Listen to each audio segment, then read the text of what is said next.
करने की ज़रूरत नहीं है ज्योग्राफी पे। इससे बेहतर है कि आप प्रीलिम्स में खासकर जो मेजर पोर्शन है, जैसे आपका हो गया और उसके बाद करंट हो गया, नेक्स्ट अगर बन जाता है तो ये ऐसा प्रीलिम्स में मोस्टली वैसे टॉपिक को। तो सबसे पहले आपने किसे कॉल किया और रिजल्ट वाला पूरा दिन कैसा रहा?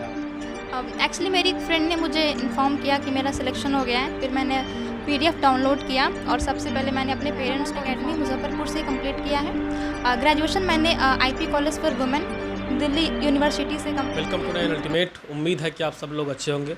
अभी हमारे साथ साक्षी प्रिया मैम है। मैम का सिलेक्शन इस बार 66 बीपीएससी में फाइनल रूप से हुआ है।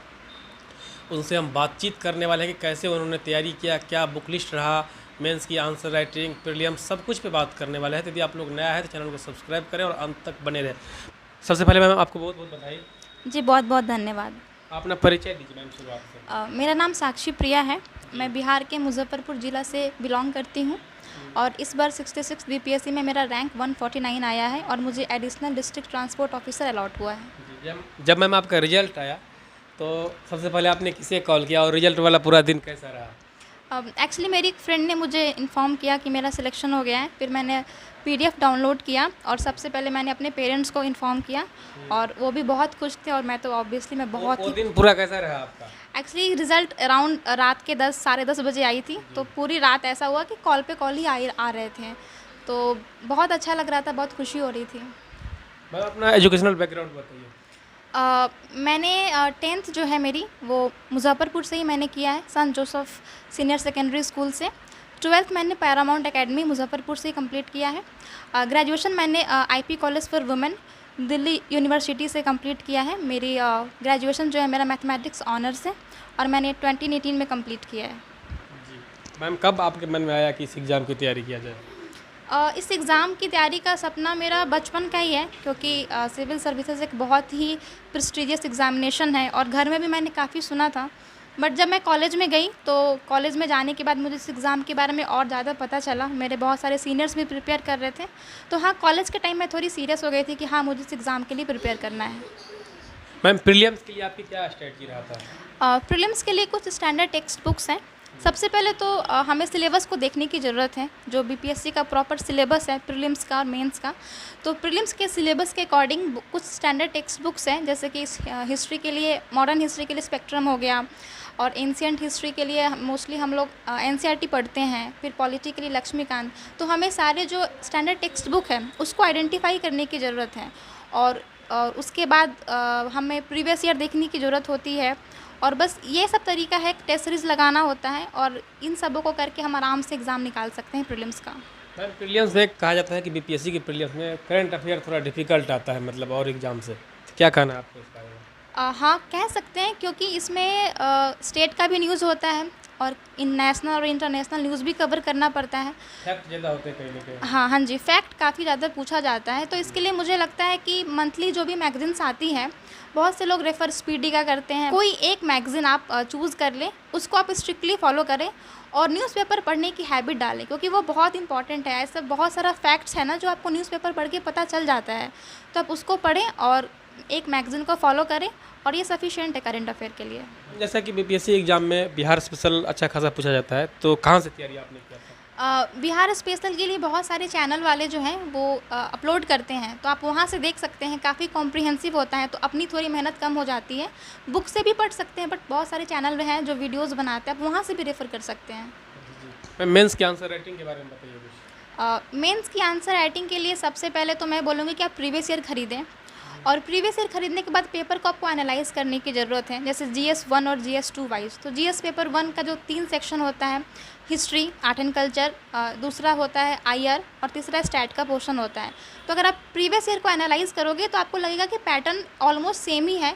वहाँ से आपको आइडेंटिफाई करना है क्वेश्चन पेपर को और उसके हिसाब से आपको नोट्स बनाने की ज़रूरत है। नोट्स मेकिंग बहुत इंपॉर्टेंट है लास्ट पॉइंट ऑफ टाइम के लिए, तो आप नोट्स ज़रूर बनाएं और उसके बाद आंसर लिखना स्टार्ट करें।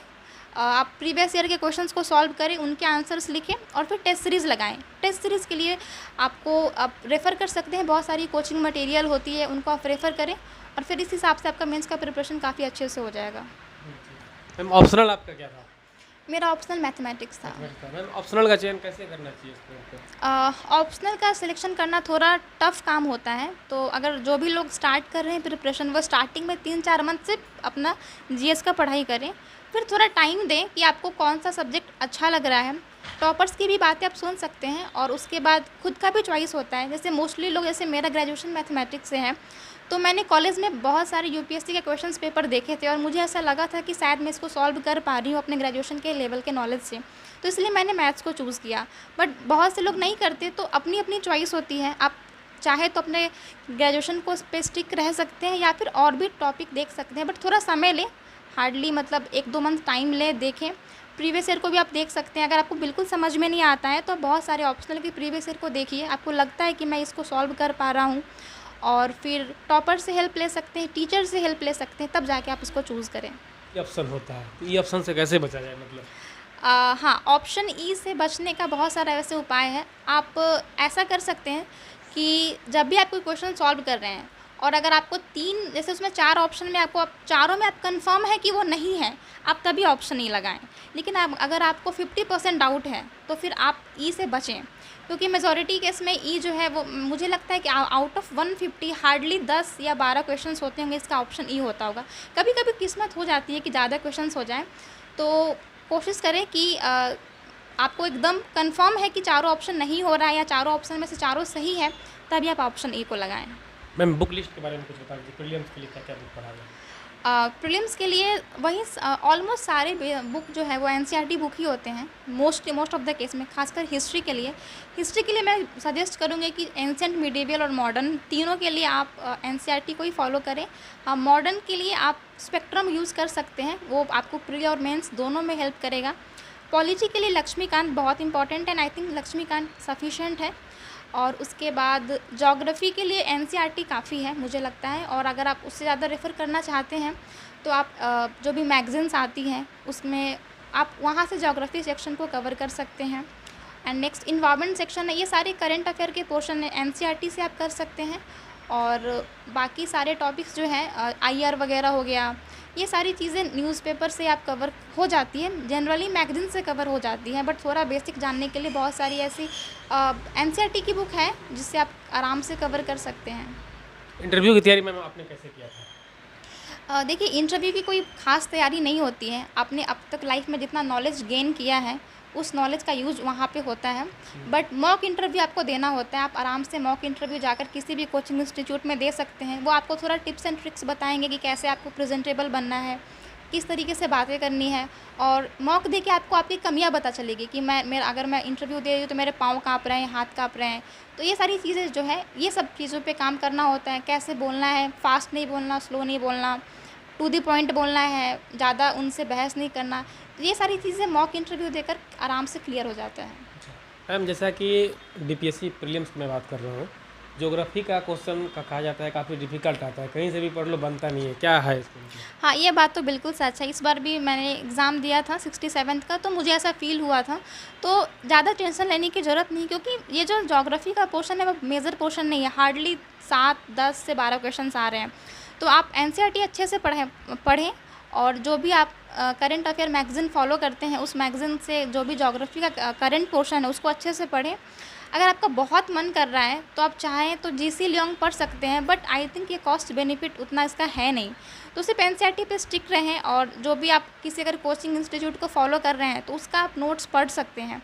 बट बहुत ज़्यादा फोकस करने की ज़रूरत नहीं है ज्योग्राफी पे। इससे बेहतर है कि आप वो पोर्शन को कवर करें प्रीलिम्स में, खासकर जो मेजर पोर्शन है, जैसे आपका हिस्ट्री हो गया, साइंस हो गया, और उसके बाद करंट हो गया, नेशनल करंट, स्टेट करंट। तो ये सब पे ज़्यादा फोकस करें। मैथ्स के आप 10 क्वेश्चन देख लें, वो अगर बन जाता है तो ये ऐसा प्रीलिम्स में मोस्टली वैसे टॉपिक को आप फोकस करें जिसका ज़्यादा से ज़्यादा आपको मार्क्स दिलाने में हेल्प कर सकता है। मैम साइंस के बारे में कुछ बताइए, साइंस 30 नंबरों का आता है। साइंस के लिए तो मुझे लगता है एक ही बुक सफिशिएंट है, वो है लूसेंट। आप लूसेंट से जो भी उसकी बायोलॉजी, केमिस्ट्री एंड फिजिक्स को बहुत अच्छे से पढ़ें, क्योंकि ज़्यादातर क्योंकि साइंस का जो लेवल आता है वो मोस्टली 10th या 12th तक का ही लेवल होता है। तो अगर जिन्होंने 10th तक की पढ़ाई की है वो लूसेंट को आराम से पढ़ सकते हैं। जनरली किसी की स्टडी जैसे बहुत सारे क्वेश्चन में पूछ देते हैं कि जैसे बोन की स्टडी को हम क्या करते हैं या फिर कुछ भी, तो ये सारी चीज़ें बहुत फैक्चुअल है, इसके लिए आप बहुत सारी किताब पढ़ने की ज़रूरत नहीं है। Lucent is sufficient.